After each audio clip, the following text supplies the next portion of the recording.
लहुशा लिंकाई, कृषि दीदी लहुशा लिंकाई मेघालय से हमारे बीच इस मंच पर आ रही है। और इनके बाद आएंगी उत्तर कन्नड़ कर्नाटका से श्रीलता राजीव हेगड़े जी, हमारी कृषि सखी दीदी श्रीलता राजीव हेगड़े जी।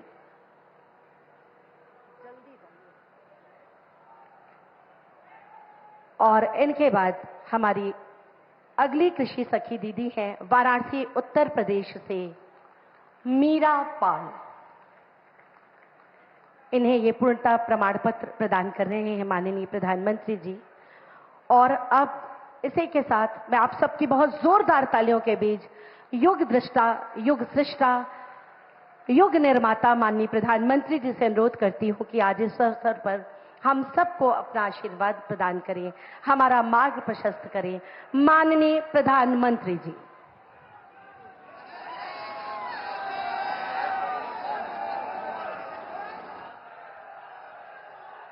नमः पार्वती पतये हर हर महादेव।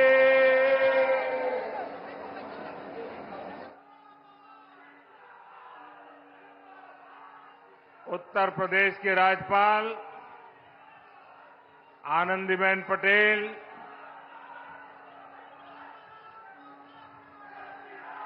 मुख्यमंत्री श्रीमान योगी आदित्यनाथ, केंद्रीय मंत्रिमंडल के मेरे सहयोगी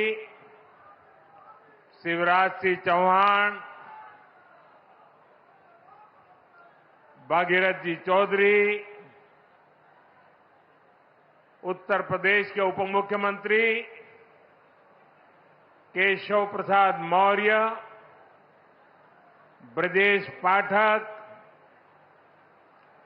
विधान परिषद के सदस्य और भारतीय जनता पार्टी के अध्यक्ष श्री भूपेंद्र चौधरी जी, प्रदेश सरकार के अन्य मंत्रीगण, जनप्रतिनिधिगण और विशाल संख्या में आए हुए मेरे किसान भाई बहन, काशी के मेरे परिवारजनों,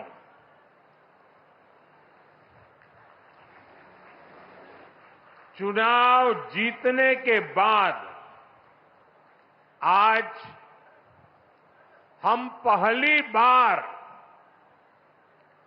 बनारस आयल है।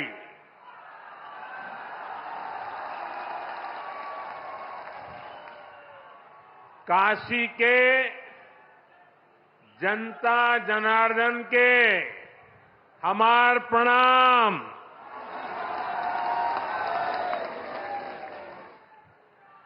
बाबा विश्वनाथ और मां गंगा के आशीर्वाद से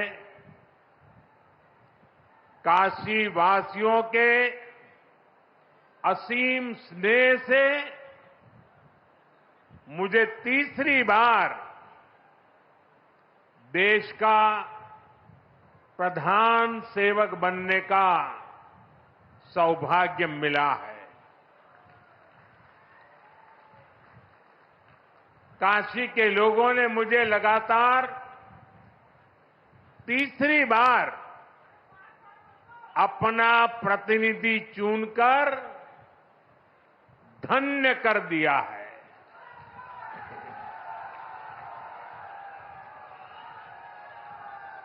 अब तो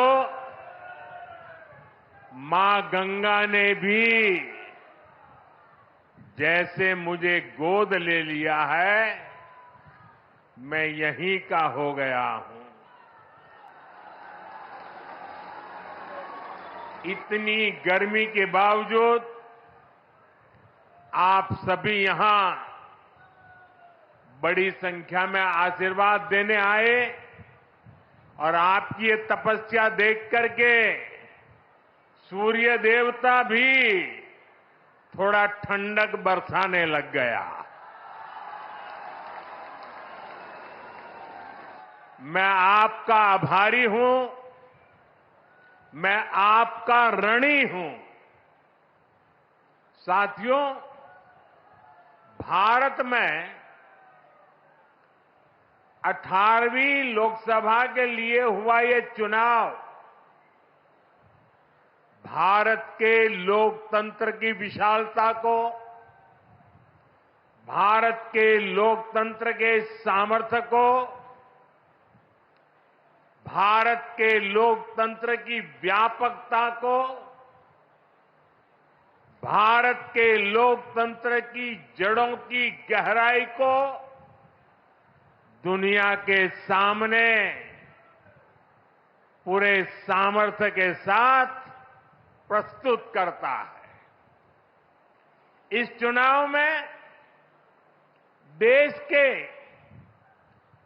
64 करोड़ से ज्यादा लोगों ने मतदान किया है।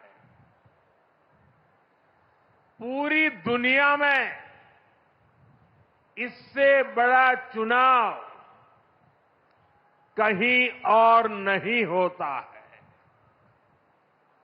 जहां इतनी बड़ी संख्या में लोग वोटिंग में हिस्सा लेते हैं। अभी मैं G7 की बैठक में हिस्सा लेने के लिए इटली गया था। G7 के सारे देशों के सारे मतदाताओं को मिला दे तो भी भारत के वोटर्स की संख्या उनसे 1.5 गुना ज्यादा है।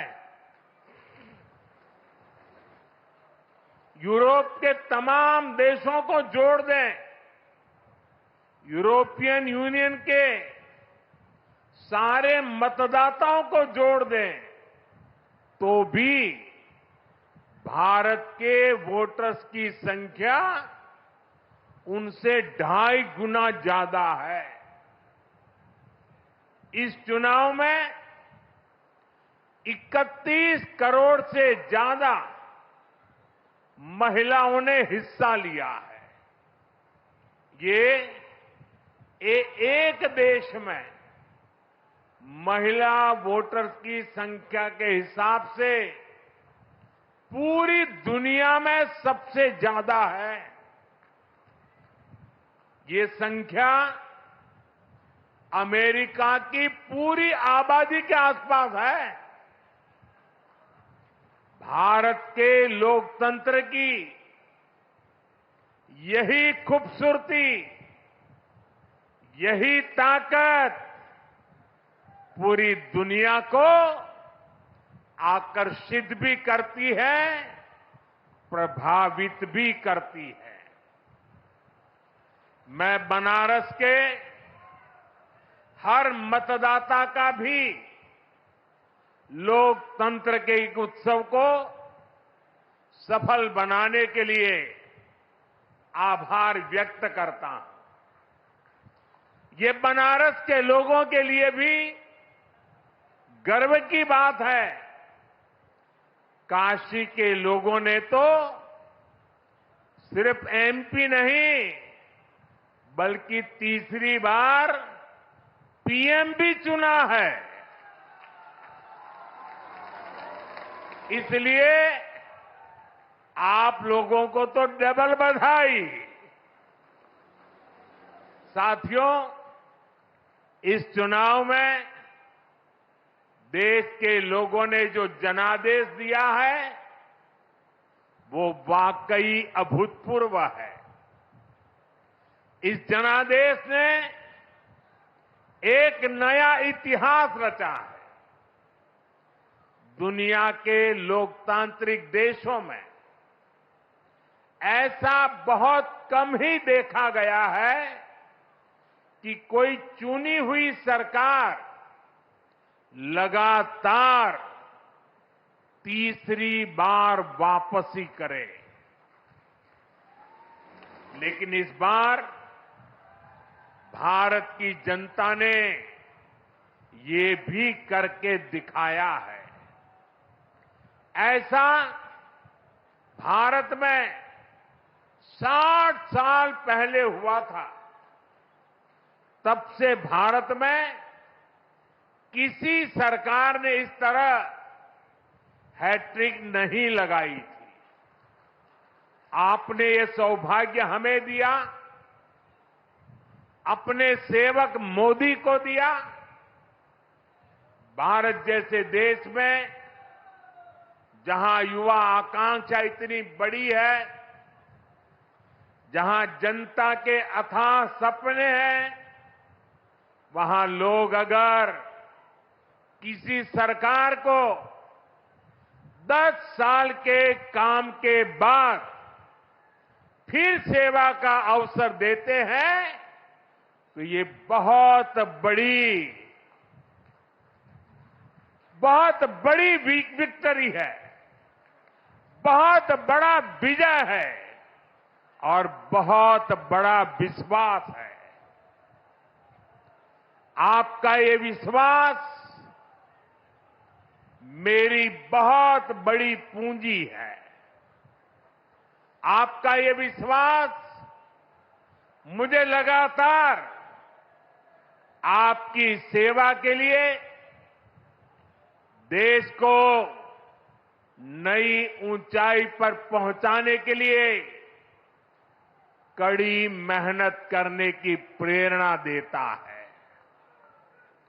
मैं दिन रात ऐसे ही मेहनत करूंगा आपके सपनों को पूरा करने के लिए, आपके संकल्पों को पूरा करने के लिए मैं हर प्रयास करूंगा। साथियों, मैंने किसान, नौजवान, नारी शक्ति और गरीब, इन्हें विकसित भारत का मजबूत स्तंभ माना है। अपने तीसरे कार्यकाल की शुरुआत मैंने इन्हीं के सशक्तिकरण से की है। सरकार बनते ही सबसे पहला फैसला किसान और गरीब परिवारों से जुड़ा फैसला लिया गया है। देश भर में गरीब परिवारों के लिए 3 करोड़ नए घर बनाने हो या फिर पीएम किसान सम्मान निधि को आगे बढ़ाना हो, ये फैसले करोड़ों करोड़ों लोगों की मदद करेंगे।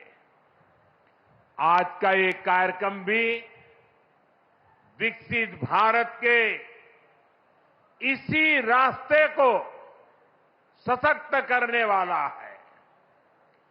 आज इस खास कार्यक्रम में काशी के साथ साथ काशी से ही देश के गांवों के लोग जुड़े हैं।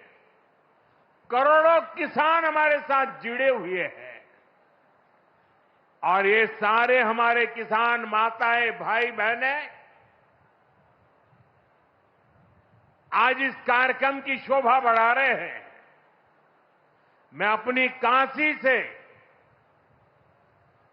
हिंदुस्तान के कोने कोने में, गांव-गांव में आज टेक्नोलॉजी से जुड़े हुए सभी किसान भाई बहनों का, देश के नागरिकों का अभिवादन करता हूं। थोड़ी देर पहले ही देश भर के करोड़ों किसानों के बैंक खाते में पीएम किसान सम्मान निधि के 20,000 करोड़ रुपए पहुंचे हैं। आज 3 करोड़ बहनों को लखपति दीदी बनाने की तरफ भी बहुत बड़ा कदम उठाया गया है। कृषि सखी के रूप में बहनों की नई भूमिका उन्हें सम्मान और आय के नए साधन दोनों सुनिश्चित करेंगे। मैं अपने सभी किसान परिवारों को, माताओं बहनों को बहुत बहुत शुभकामनाएं देता हूं। साथियों, पीएम किसान सम्मान निधि आज दुनिया की सबसे बड़ी डायरेक्ट बेनिफिट ट्रांसफर स्कीम बन चुका है। अभी तक देश के करोड़ों किसान परिवारों के बैंक खाते में 3.25 लाख करोड़ रुपए जमा हो चुके हैं। यहां वाराणसी जिले के किसानों के खाते में भी 700 करोड़ रुपए जमा हुए हैं। मुझे खुशी है कि पीएम किसान सम्मान निधि में सही लाभार्थी तक लाभ पहुंचाने के लिए टेक्नोलॉजी का बेहतर इस्तेमाल हुआ है। कुछ महीने पहले ही विकसित भारत संकल्प यात्रा के दौरान भी 1 करोड़ से अधिक किसान इस योजना से जुड़े हैं। सरकार ने पीएम किसान सम्मान निधि का लाभ पाने के लिए कई नियमों को भी सरल किया है। जब सही नीयत होती है, सेवा की भावना होती है, तो ऐसे ही तेजी से किसान हित के, जनहित के काम होता है। भाइयों और बहनों, 21वीं सदी के भारत को दुनिया की तीसरी बड़ी आर्थिक ताकत बनाने में पूरी कृषि व्यवस्था की बड़ी भूमिका है। हमें वैश्विक रूप से सोचना होगा, ग्लोबल मार्केट को ध्यान में रखना होगा। हमें दलहन और तिलहन में आत्मनिर्भर बनना है और कृषि निर्यात में अग्रणी बनना है। अब देखिए, बनारस का लंगड़ा आम, जौनपुर की मूली, गाजीपुर की भिंडी, ऐसे अनेक उत्पाद आज विदेशी मार्केट में पहुंच रहे हैं। वन डिस्ट्रिक्ट वन प्रोडक्ट और जिला स्तर पर एक्सपोर्ट हब बनने से एक्सपोर्ट बढ़ रहा है और उत्पादन भी एक्सपोर्ट क्वालिटी का होने लगा है।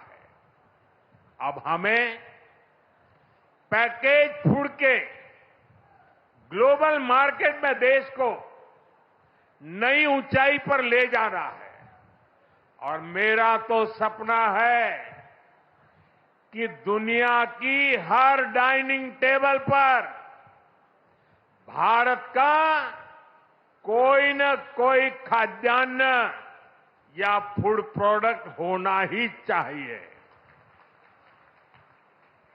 इसलिए हमें खेती में भी जीरो इफेक्ट, जीरो डिफेक्ट वाले मंत्र को बढ़ावा देना है। मोटे अनाज, श्री अन्न का उत्पादन हो, औषधीय गुण वाली फसल हो या फिर प्राकृतिक खेती की तरफ बढ़ना हो, पीएम किसान समृद्धि केंद्रों के माध्यम से किसानों के लिए एक बड़ा सपोर्ट सिस्टम विकसित किया जा रहा है।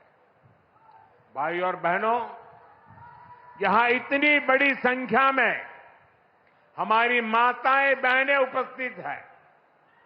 माताओं बहनों के बिना खेती की कल्पना भी असंभव है। इसलिए अब खेती को नई दिशा देने में भी माताओं बहनों की भूमिका का विस्तार किया जा रहा है। नमो ड्रोन दीदी की तरह ही कृषि सखी कार्यक्रम ऐसा ही एक प्रयास है। हमने आशा कार्यकर्ता के रूप में बहनों का काम देखा है। हमने बैंक सखियों के रूप में डिजिटल इंडिया बनाने में बहनों की भूमिका देखी है। अब हम कृषि सखी के रूप में खेती को नई ताकत मिलते हुए देखेंगे। आज 30,000 से अधिक सहायता समूहों को कृषि सखी के रूप में प्रमाण पत्र दिए गए हैं। अभी 12 राज्यों में ये योजना शुरू हुई है। आने वाले समय में पूरे देश में हजारों समूहों को इससे जोड़ा जाएगा। ये अभियान 3 करोड़ लखपति दीदियां बनाने में भी मदद करेगा। भाई और बहनों, पिछले 10 वर्षों में काशी के किसानों के लिए केंद्र सरकार ने और राज्य सरकार ने, पिछले 7 साल से राज्य सरकार को मौका मिला है, पूरे समर्पण भाव से काम किया है। काशी में बनास डेयरी संकुल की स्थापना हो, किसानों के लिए बना पेरिसेबल कार्गो सेंटर हो, विभिन्न कृषि शिक्षा एवं अनुसंधान केंद्र हो या इंटीग्रेटेड पैक हाउस हो, आज इन सब के कारण काशी और पूर्वांचल के किसान बहुत मजबूत हुए हैं, उनकी कमाई बढ़ी है। बनास डेयरी ने तो बनारस और आसपास के किसानों और पशुपालकों का भाग्य बदलने का काम किया है। आज ये डेयरी हर रोज करीब 3 लाख लीटर दूध जमा कर रही है। अकेले बनारस के ही 14,000 से ज्यादा पशुपालक, ये हमारे परिवार इस डेयरी के रजिस्टर्ड हो चुके हैं।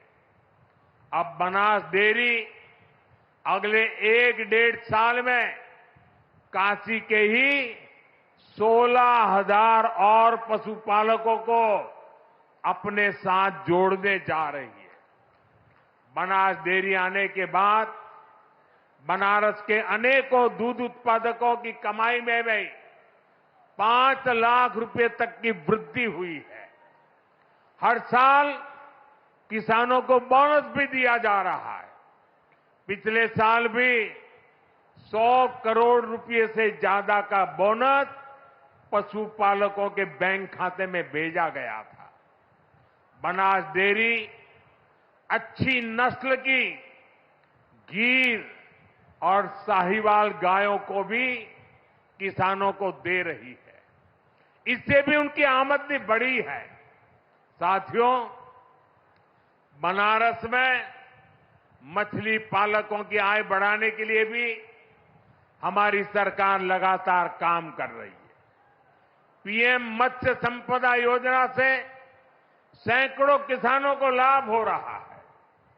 उन्हें अब किसान क्रेडिट कार्ड की भी सुविधा मिल रही है।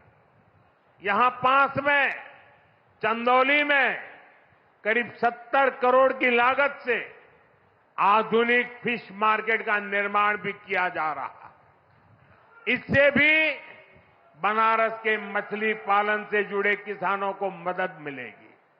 साथियों, मुझे खुशी है कि पीएम सूर्यघर मुफ्त बिजली योजना को भी बनारस में जबरदस्त सफलता मिल रही है। यहां के करीब 40,000 लोग इस योजना के तहत रजिस्टर हुए हैं। बनारस के 2100 से ज्यादा घरों में सोलर पैनल लग चुका है। अभी 3,000 से ज्यादा घरों में सोलर पैनल लगाने का काम चल रहा है। जो घर पीएम सूर्यघर मुफ्त बिजली योजना से जुड़े हैं, उनमें से ज्यादातर को डबल फायदा हुआ है। उनका बिजली बिल तो 0 हो ही गया है, 2-3 हजार रुपये की कमाई भी होने लगी है। साथियों, बीते 10 सालों में बनारस शहर और आसपास के गांवों में कनेक्टिविटी का जो काम हुआ है उससे भी बहुत मदद हुई है। आज काशी में देश के सबसे पहले सिटी रोपवे प्रोजेक्ट का काम अपने आखिरी पड़ाव तक पहुंच रहा है। गाजीपुर, आजमगढ़ और जौनपुर के रास्तों को जोड़ती रिंग रोड विकास का रास्ता बन गई है। फुलवरिया और चौका घाट के फ्लाईओवर बनने से जाम से जूझने वाले बनारस के आप लोगों को बहुत राहत हुई है। काशी, बनारस और कैंट रेलवे स्टेशन अब एक नए रूप में पर्यटकों और बनारसी लोगों का स्वागत कर रहे हैं। बाबतपुर एयरपोर्ट का नया रूप न सिर्फ यातायात बल्कि व्यापार को भी सहूलियत दे रहा है। गंगा घाटों पर होता विकास, बीएचयू में बनती नई स्वास्थ्य सुविधाएं, शहर के कूड़ों का नवीन रूप और वाराणसी में जगह जगह विकसित होती नई व्यवस्था काशी वासियों को गौरव की अनुभूति कराती है। काशी में स्पोर्ट्स को लेकर जो काम हो रहा है, नए स्टेडियम का जो काम हो रहा है, वो भी युवाओं के लिए नए मौके बना रहा है। साथियों, हमारी काशी संस्कृति की राजधानी रही है। हमारी काशी ज्ञान की राजधानी रही है। हमारी काशी सर्व विद्या की राजधानी रही है। लेकिन इन सबके साथ साथ काशी एक ऐसी नगरी बनी है जिसने सारी दुनिया को ये दिखाया है कि हेरिटेज सिटी भी अर्बन डेवलपमेंट का नया अध्याय लिख सकती है। विकास भी और विरासत भी का मंत्र काशी में हर तरफ दिखाई देता है। और इस विकास से सिर्फ काशी का लाभ नहीं हो रहा, पूरे पूर्वांचल के जो परिवार काशी में अपने कामकाज और जरूरतों के लिए आते हैं, उन सभी को भी इन सारे कामों से बहुत मदद मिलती है। साथियों, बाबा विश्वनाथ की कृपा से काशी के विकास की ये नई गाथा अनवरत चलती रहेगी। मैं एक बार फिर देश भर से जुड़े सभी किसानों साथियों का, सभी किसान भाई बहनों का हृदय से अभिवादन करता हूं, बधाई देता हूं। काशीवासियों का भी मैं फिर से हृदय से आभार व्यक्त करता हूं। नमः पार्वती पतये हर हर महादेव।